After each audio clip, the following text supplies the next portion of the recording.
The Baltimore Ravens were the number 1 seed in the AFC in 2023. Are they primed for another deep playoff run? We're examining the state of the roster today on the Locked On NFL Scouting Podcast.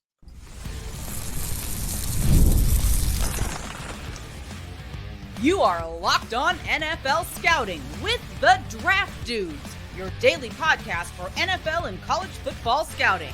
Part of the Locked On Podcast Network, your team every day.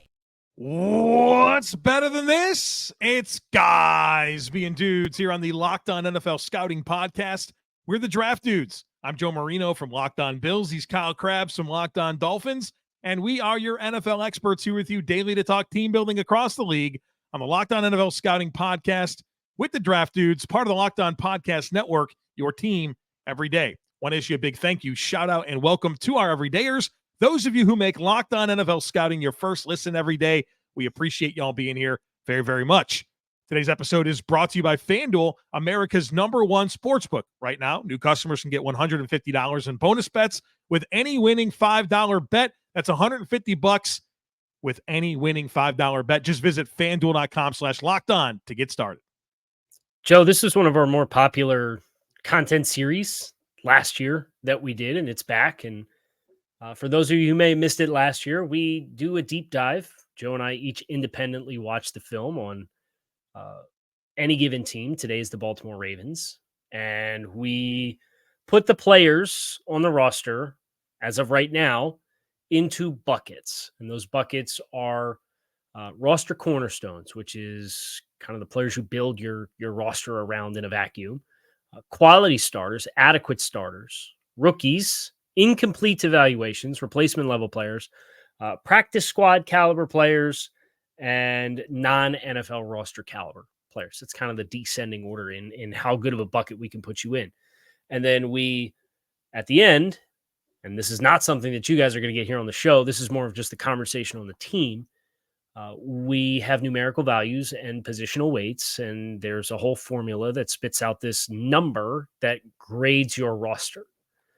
And Joe, I have some pretty interesting data on that over the last 2 years. I don't know if you got a chance to scroll through the sheet and see that or not, but it's a good time to bring it up since we're just starting this content series for the third year. Go right ahead. I'll learn about this data along with everyone else in this moment. Great. So there seems to be a threshold for being a playoff team for the number, the output of the number that you score in this project. Of the top, there were 28 teams in the last 2 years who scored at least 23 points or higher on the end output for just the roster. 28 teams. 22 of those 28 teams made the playoffs in the last 2 years. So pretty consistent. You go up a little bit higher, and it's 16 of the top 18 if you're over 24.5 points. All right. So correlation. Shout out the Green Bay Packers, who are the highest graded team, the 2022 Green Bay Packers, highest graded team that we did this project with, who did not make the playoffs. But it's always that's nice. Very interesting. Yeah. It's always nice to know the threshold, yeah. Right? And there's a very clear threshold. And look, there are some teams that we did not have a lot of respect for in this process who ended up making the postseason. The New York Giants in 2022 is one of the worst rosters we graded in the last 2 seasons. I'm comfortable with that. There's always going to be outliers. That can be one of them. Right. The 2022 Seahawks, the 2022 Jaguars, and Jacksonville needed to finish, 7 straight wins to close the season to make the playoffs? And who knew that Geno Smith was back, right? Or wasn't back, became a thing for the first time in his career. Right. So those are good outliers, Kyle. Of the bottom 18 teams we've graded in the last 2 seasons, those are the only 3 that made the playoffs. So there's a very clear line and threshold, and we'll get to some degree into that. And I know we got a boogie because we got to get into Baltimore and their offensive side of the football, because there's some big changes for this team up front that we're going to want to get into. Probably touch on Lamar Jackson and wide receiver room with some youth there. So we can get into it, but I just wanted to set the table and say, there's a pretty firm outcome here where if you scored above a 23 in this project over the last 2 years, you averaged, those teams averaged 10.5 wins in the season. and 22 of 28 made the playoffs. And a little bit of bookkeeping here. We are doing the AFC North this week. So we're going to get to all 4 of the teams in the order that they finished. And then on Friday, we're going to do some big time tier maker stuff. Who's got the best of the best within this division? We're going to rank it all. So it's going to be a fun week. If we don't make you mad at some point, don't worry. It's coming. Give us time. Yeah, just give us time. Yeah, by the end of the week. Somewhere. But we try to be as objective as we can. So let's talk about Baltimore offensively. I think the big addition, obviously, is Derrick Henry. On that side of the football, kind of doubling down on their strengths. You add Roger Rosengarten at right tackle, which I think is a good add for them. I think that's a good stylistic fit. Those are kind of the centerpieces on the offensive side of the ball for new pieces. Tez Walker, a mid-round draft pick, I think could be a nice fit for Lamar Jackson as a down-the-field target. But Rosengarten and Tez Walker, big rookie draft additions. Derrick Henry, big free agent addition to kind of continue a strong supporting cast around Lamar Jackson. Yeah, I think the identity of this offense is obviously Lamar Jackson, Derrick Henry, Mark Andrews, and some of the explosive playmaking that they found in this receiver core with Zay Flowers, a first-round pick, which I really like. I think there's a lot to talk about with this offensive line and some of the transition, but while we're kind of being mindful of the identity of the offense, something that's pretty fascinating to me about Baltimore and the signing of Derrick Henry, and I guess in some ways the subtraction of Odell Beckham, right? Because I feel like they're relying on some things with that receiver core. Of course, a continued evolution of Zay Flowers. They paid Rashod Bateman after he has not been consistently productive for them. They obviously like what they see there. Of course, Mark Andrews is a big part of it. But let's be honest, the Ravens offense and the success that it's had over the years has been about running the football. Since Lamar Jackson became the full-time starter, so we'll start in 2019. I know he kind of was like, took over halfway through 2018. But in 2019, moving forward, this is their ranks passing the football in terms of yardages in the NFL. 27, 32, 13, 28, 21. Their numbers running the football, and I understand that Lamar Jackson's wheels have a lot to do with this, but it's still it's rushing production. Their rushing production since Lamar Jackson has taken over as the starting quarterback. 1-1-3-2-1. Okay, and Kyle, who's been the running back? Gus Edwards? J.K. Dobbins? Like, kind of a who's who of this is why you don't pay running backs. Correct. And like, they've made it work.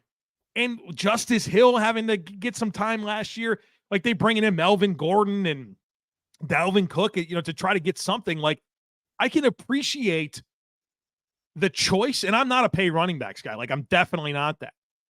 But when you are kind of aware of your identity, to say, you know what, we're not going to sweat it with Odell Beckham or whatever wide receiver. We're going to get this running back and actually give us a player to be a catalyst outside of Lamar Jackson for running the football, the thing that we've done well. I can appreciate what they've done there. Yeah. And we have this conversation intermittently throughout all the stuff that we do, but it's talking about doubling down on your strengths. And do you want to double down on your strengths, or do you want to try to chase the holy grail of roster construction and have a perfect roster in every way, shape, and form?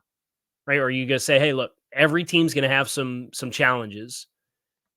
We are going to mitigate some of the challenges that we have and avoid a trap like we fell into last year with paying Odell Beckham. I think it ended up being $16 million in cash. Correct, yeah. And taking a big lump of that this year against the cap in void years. We're going to rely on the nucleus of the offense and then rely on some athleticism outside and play off of what our strength is in the nucleus of the offense in between the tackles. And I know Derrick Henry obviously has had a lot of career success running outside the numbers, and Lamar Jackson can get outside the tackle box as a runner as well. So there's all kinds of ways that they can not just run downhill at you, but my point being they run and have their success passing the ball, playing off of what they do running the football. It's not a slight on Lamar Jackson. He's awesome, but he's never going to be a guy that's going to facilitate a highly productive passing offense. So why would we chase this wide receiver talent? You need it, right? But like it's not a situation where you don't look at this team the same as other teams based on the way that they play offense and the quarterback that they have. I think that's where I think maybe people's expectations for Todd Monken, as we now have a year of proof of concept with Monken running the offense, it was still putting Lamar Jackson in the best positions to be successful with how they called their offense. It just had a little bit more of a coordinated and vertical down the field passing element to it as compared to what it previously had with the previous regime. The number 4 scoring offense in football last year, Kyle Crabbs. We're going to talk about this offensive line and get into the defense here in just a moment, so be sure to stick with us. Passion, drive, and patience, the formula for winning championships, is also what keeps your ride or die alive.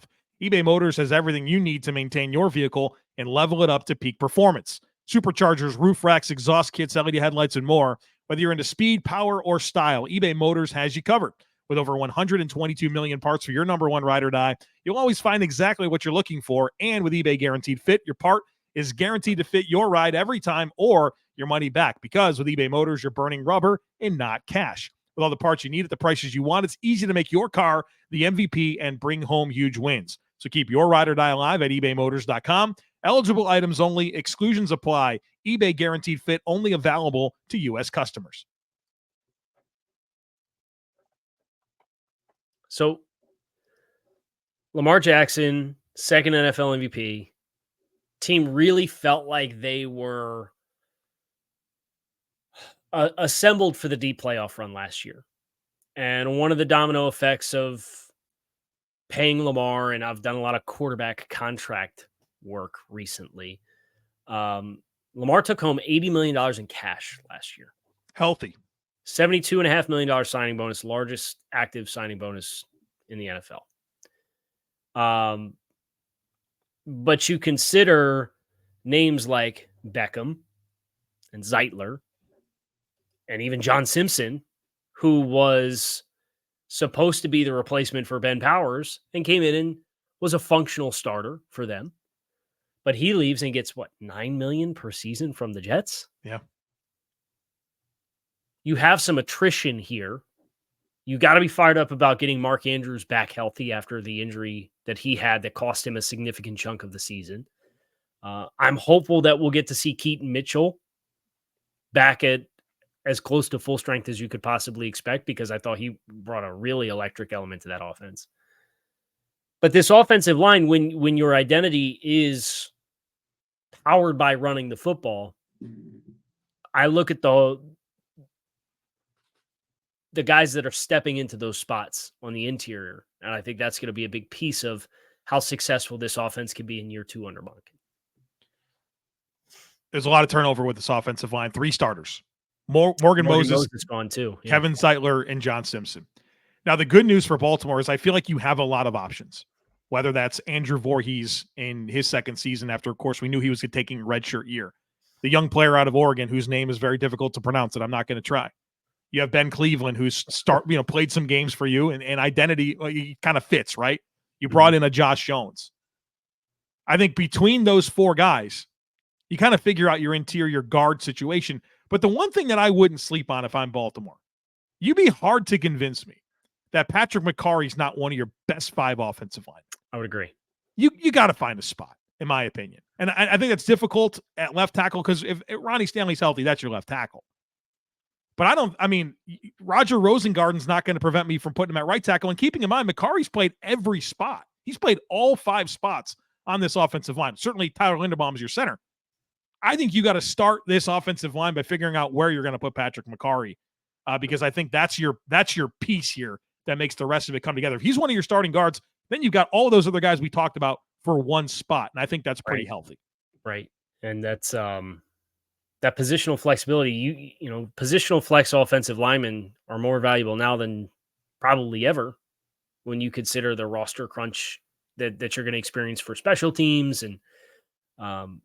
McCarry, I would agree. I have him down as an adequate level starter where you have Cleveland and Fa'alele and Voorhees as incomplete evaluations.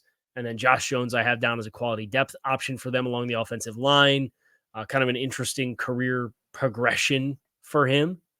You were wondering if the light bulb was going to come on, and there's been intermittent flashes, but it hasn't really caught. So, I have Linderbaum as a cornerstone, Ronnie Stanley as a quality starter. Macari's my next best graded player. So he wouldn't stop me from going somewhere along the way. And I love Andrew Voorhees coming out. Yeah. It's just kind of a question of what is he going to give you after missing his entire rookie season. It'd be fun if from left to right, this offensive line was Stanley, Voorhees, Linderbaum, Macari, Rosengarten. I love the ceiling of that group. Now, obviously, guys got to go out and earn jobs and all that. Right.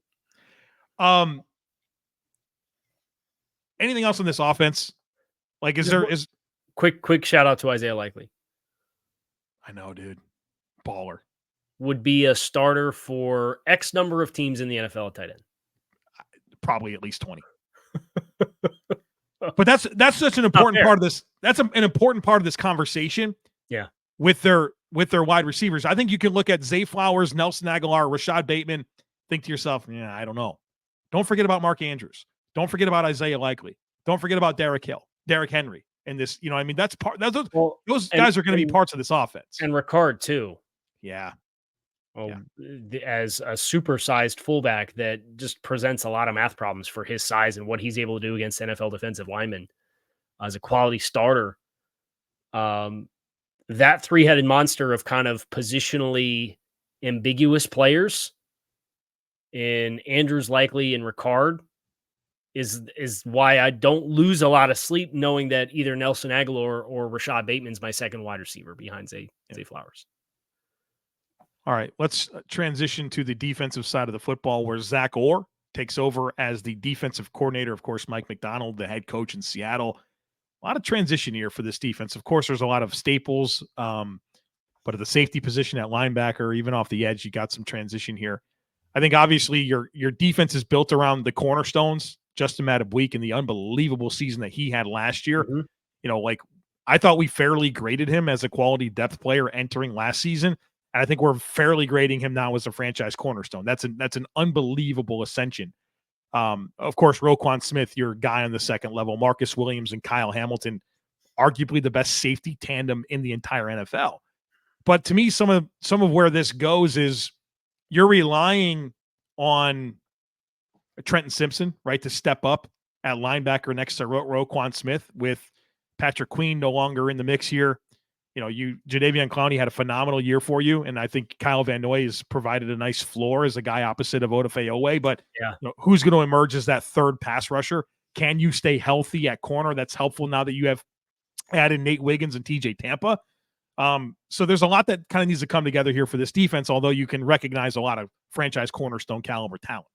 Yeah, and you mentioned some of the defensive coaching staff changes with McDonald, and then obviously they lose Anthony Weaver to Miami as the defensive coordinator as well. So some big changes. Now, you do like Mark DeLeon for the inside linebackers coach, who worked with Patrick Queen, and Patrick Queen works with Roquan Smith, and there's that big development there. You have some stability there. Chuck Smith, in his third year, is the pass rush coach for Baltimore. Cool. And he's done a really nice job when you consider some of the vets that they brought in last year, be that Van Noy or Clowney, who's no longer there. Those guys had their best years in a long time. Yeah. Oweh, I thought, took some really promising steps forward. I think that makes you feel a little bit better about David Ojabo and Tavius Robinson as incomplete evaluations behind those guys too. Yeah. And getting into the rotation. So just acknowledging that the pass rush group losing Clowney, you acknowledge that as a loss, but Odafe played his best season this past year. I think he's well on his way to being an every down player if they wanted him to be an every down player, as much as that you can be in the system. Van Noy, with the career renaissance, was awesome for them down the stretch last year. And then I would be remiss to not mention the big boys in the middle, and Michael Pierce and Travis Jones is studs, man. Just a super athletic pair of elephants Monsters in the middle. Like it's who was it that Michael Pierce was chasing down He was chasing down a quarterback in the open field, and it was just like this hilarious juxtaposition, I think is the word that I'm looking for, of like a quarterback build and then Michael Pierce like openly chasing him down and like as he scrambles outside the pocket. But they're really still strong up the middle between Roquan, Madubuike, Pearson Jones, and then they have somebody who was in the system for a year in Trenton Simpson, who you're hoping can kind of ascend and help fill that void that's left behind with Patrick Queen leaving in free agency. Broderick Washington, I think, is an important piece for this front. He's been around for a while. Can he take a step here? I think he's going to be an important piece of this pie for them up front as well. But man, playing next to combinations of, like you mentioned, Pierce, Jones, Madubuike, you feel really good about that with kind of their mix of speed and power off the edge. So yeah, fun makeup. I think just coming together is going to be the key here. And then they simply put, they don't have the depth they had last year on the defensive side of the football. So hopefully they can stay more healthy. Or, it's still May 13th, right? Like there's some vets out there where I know Baltimore's not, I don't believe that they have any big post June 1st money waiting in the wings like some other teams do, but there's vets that are going to land some places. And I would not be surprised if Baltimore's not a spot where they get a couple of valuable depth rotational guys that are veterans that are still out there on the market on the defensive side of the ball specifically. It's a good programming note. We are going to spend the next 8 weeks working through every team. But then, of course, we're going to be mindful of the transactions that happen along the way. So when we get to the end of this project, if this team adds talent or any team adds talent, they will be reflected in the end result here. All right, we're going to come to consensus on maybe some players that Kyle and I disagreed on and really just tie a ribbon on this conversation. So be sure to stick with us. It's winner take all time in the NBA and NHL, and FanDuel's giving you a shot to bring home a huge win of your own. Right now, new customers can get $150 in bonus bets with any winning $5 bet. That's $150 to bet on spreads, money lines, player props, and more. Just visit FanDuel.com/lockedon and make every playoff shot count. FanDuel, America's #1 sportsbook. So I would save the name-by-name breakdown. I don't want to do that. But I would like to, before we get into coming to consensus, I would like to acknowledge who we had as the cornerstone players for this team. And I'll be honest, I still have not looked at yours. So I don't know who we need to come to consensus on. Okay. I have mine up. So you tell me if it's an incorrect statement to make. All right. Lamar Jackson, Mark Andrews, Tyler Linderbaum on offense. Yeah, I'm there on Linderbaum. I wasn't originally because I just wanted to be stingy, but I think he's very quickly become one of the elite centers in the game. And I think what he did from year 1 to year 2 validates that, and I'm just excited to see him to continue to develop. For sure. Justin Madubuike, who you already teased. Impossible not to put him there. It's the consistency, right? Like, it wasn't that he had sacks in bunches. It's that he had sacks every friggin' game he's making disruptive plays. Also led had almost twice as many quarterback hits as the next player on the team. Yeah, sure. He left no doubt. Yeah, a very dominant performance and a big moment for him as an expiring contract player and a very well-deserved $20+ million per season. I think he was 24, 23 and a half, somewhere in that ballpark off the top of my head. That's what he got per season.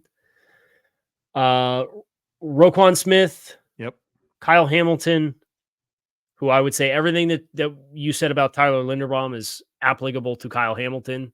And I think that was in the same boat that we were in last year. It's like, incomplete evaluation. He might be a cornerstone, might be a quality star. Yeah, there's no doubt. Kyle Hamilton is an outstanding football player last season. And then Marcus Williams, I also have down. I have the same group of franchise cornerstones. Cool.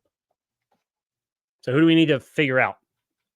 Well, not that I like to split hairs about depth players, but I do have Deontay Hardy. Josh Johnson.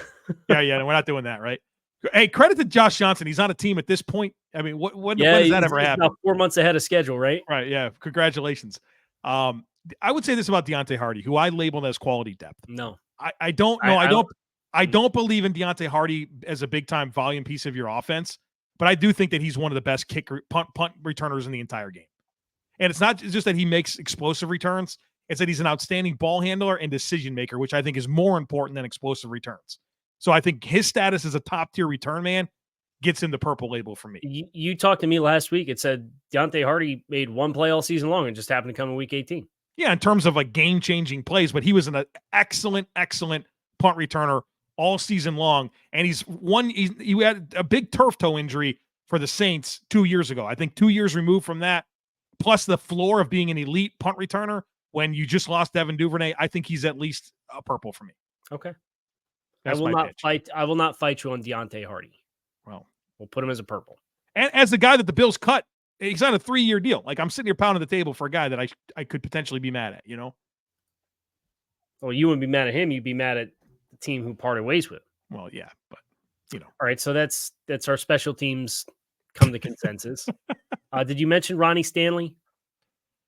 I'm with you on Ronnie Stanley. Yeah, we have him as a quality starter. I think the problem, or the reason I was originally as an adequate level starter, just because he hasn't been healthy. But when he's on the field, I recognize that he's still a quality starter.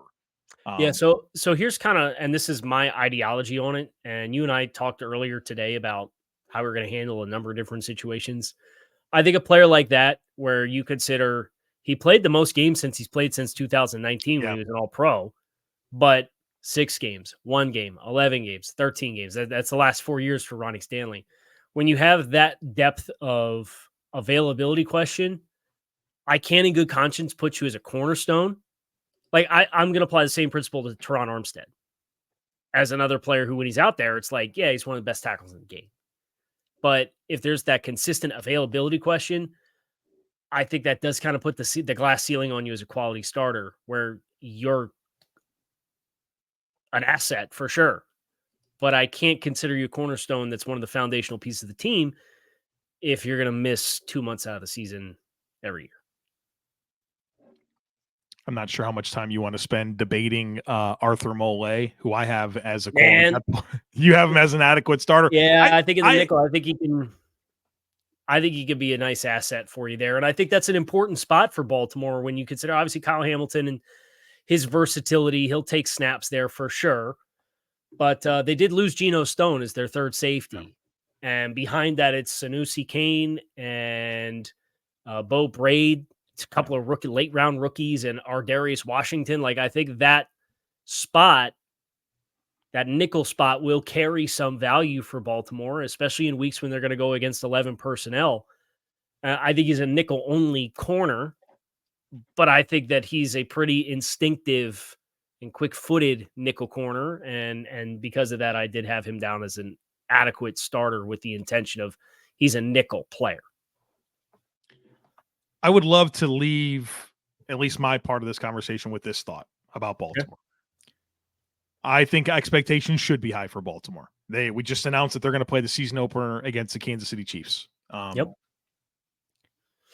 I think it's also fair to say, you know what? Maybe this is a team that is going to take a little bit of a step back from what we saw last year. I think this is a leaner season for Baltimore. Like we mentioned, there's a lot of transition on this roster. Kevin Zeitler, Morgan Moses, John Simpson, gone from this offensive line. And while you can talk yourself into the cast of characters that we brought to the table as the options to replace them, they're not those guys, right? They're not proven players in the NFL. You're moving away from an Odell Beckham and you're thinking, well, maybe more Nelson Aguilar, more Rashod Bateman, Deontay Hardy. That doesn't give you the warm fuzzies. You lost Jadeveon Clowney and you're hoping for more from a David Ojabo or an Adisa Isaac or Tavian Robinson. Geno Stone was highly impactful, taking away the football. You've had injuries at safeties. You don't have that same safety depth this year. You have nothing behind. You have the best safety pair in the NFL. You probably have the worst depth behind them. The good news there is if there is a free agent market, right, you should sign one of those. Still wide open. There's about 10 starting caliber safeties that are still out there. Sign one of them, Baltimore. Yeah. Do it. On the cheap. And then, of course, Patrick Queen in this conversation where, okay, you're counting on Trenton Simpson to step in. So, this is definitely a roster that in a lot of areas has transitioned away. And I don't know that they made any bad decisions, but I do think it's fair to recognize that there is this is a contending team that is also in transition. Well, and I would agree with that, and I would bring 2 more points to the table. One being Lamar Jackson started 16 games for the first time in his career this past year. And it was 12 games played in each of the past 2 seasons. Obviously, it was a huge year for him. 26 years old, wins his second NFL MVP. He was outstanding this past season. There's no question. But if he missed 3 or 4 games, which was what happened the 2 previous seasons, your backup quarterback situation is not particularly inspirational, and that's always a risk. And it's a risk for every team. But I think it is a little bit more prominent to talk about for a player like Lamar, who missed 5 games in each of the past 2 seasons. And the other one being, just because it's a leaner year, and I agree with you that it's a leaner year, that's part of the process. And that's why we do these shows, right? So it's not meant to be derogative to Baltimore to say, hey, probably half a step back. They were one of the top 5 rosters that we graded last year. And they have one of the league's best coaching staffs from top to bottom, or at least they did last year. And there's no reason to think they won't be right back up in that conversation again. So you're going to be in position to win a lot of football games yet again. But the process as a sustained long-term winner, right, is that it is cyclical. You do have many peaks and valleys and reloads within the life cycle of who you are as a football team. And we're seeing that with Baltimore, where it really, and I think that's what the gut punch was of them losing that game to Kansas City last year, was it felt like everything was really well acclimated in that year, and they had peaks of talent that you knew they weren't going to be able to bring everybody back. And case in point, Patrick Queen leaves. Case in point, Jadeveon Clowney leaves. Case in point, John Simpson leaves. Right? You can go right down the list of guys that were meaningful contributors and starters to that team, that you're having young guys step in. But that's, to your point, I don't think they made a lot of bad decisions. I think their process has been good to transition through those players, but because there is transition, you just kind of have to wait and see how it all plays out. Right. Which goes back to the beginning. Derrick Henry makes a lot of sense. Yeah. As a piece for a contending team that's in transition, leaning into your strengths. We're going to do this for all the teams. So if you feel slighted by that, if you're a Ravens fan, wait till we get to all of them, because we're going to give you candid conversations about every team. I have a feeling this is going to be one of the more positive conversations that we have, yeah, in spite of some of the changes that Baltimore's facing, just because there's a lot to like here with Baltimore. That is going to do it for us here on Locked on NFL Scouting. As Joe said, we're going to do these in the order in which they finished this week with the AFC North. We are doing the next 8 weeks are the 8 NFL divisions. So tomorrow's the Cleveland Browns coming your way, then the Pittsburgh Steelers, then the Cincinnati Bengals. And then we're going to rank all the position rooms and do that whole, tier maker by position room on Friday. So it's a fun week coming up. It's a fun 2 months for us. We hope you come back and see us. You can find us on YouTube or wherever you listen to your favorite podcast. Make it a great rest of your day. We, for now, are out of here.